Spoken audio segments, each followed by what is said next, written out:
The door opened and a little man slipped in through the crack of day.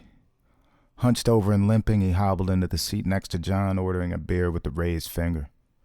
He fidgeted, twisting on his seat until his beer arrived, and then drank half in a single swallow. It wasn't yet 8 o'clock, and though the man was neatly dressed, he was terribly composed. He finished his beer off, and after giving it a couple seconds to settle, ordered another. John met Lonnie's eye and darted his glance sideways. Lonnie nodded. The man was halfway through his second beer when the door jerked open with a burst of blinding light, and a young woman, looking old beyond her years through heavy makeup but dressed like a tween, sauntered up to the man, who turned on his seat, put his beer bottle down, and grinned sickly with trembling lips up at her. Her hands were on her hips. She stomped a fury-booted foot onto the floor and let loose with an ear-shattering accusation that only he understood. "But I didn't take anything, darling. I just came here to have a quiet beer and let you calm down is all." His pleading left no effect on the woman, who lashed out with another barrage of tone-defying abuse from which Lenny could make out several English expletives. The man winced and tried to reach for a beer when the girl slapped him across the face with force.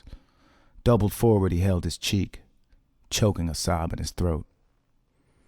"Stand up! Open your pocket!" she demanded, as he slowly got to his feet and let the girl turn out his pockets, pulling the lining out and leaving 2 white triangles exposed like flags of surrender bookending his crotch. Finding only a small folded water bot, which she palmed, she screamed at the man, "My gold!" "I don't have your ring, darling," he whined. The girl spun on the heel of her boot and stomped out, shaking her ass and calling over her shoulder, "Fuck you, fucking man!" The 3 old-timers looked on with distaste. The female staff ate huddled together, pretending not to notice, but John watched the pantomime of shame play out, clearly enjoying himself. The man collapsed onto his seat. He had been publicly turned out and had no way of escaping humiliation, if he was still capable of any. He finished his beer and sat examining the bottle with watering eyes.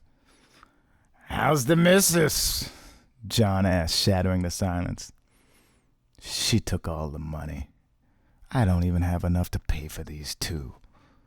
Saying this, he seemed to wilt against the brass bar rail. "Lend us a couple grand till tomorrow, will you, mate?"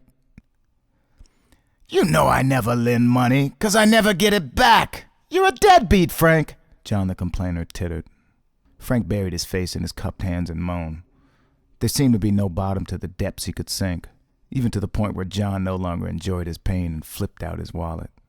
"Here, take this, but go drink it somewhere else." Frank took the money and wowed in the Thai manner, debasing himself even further by exaggeration of the gesture, and slunk out into the daylight.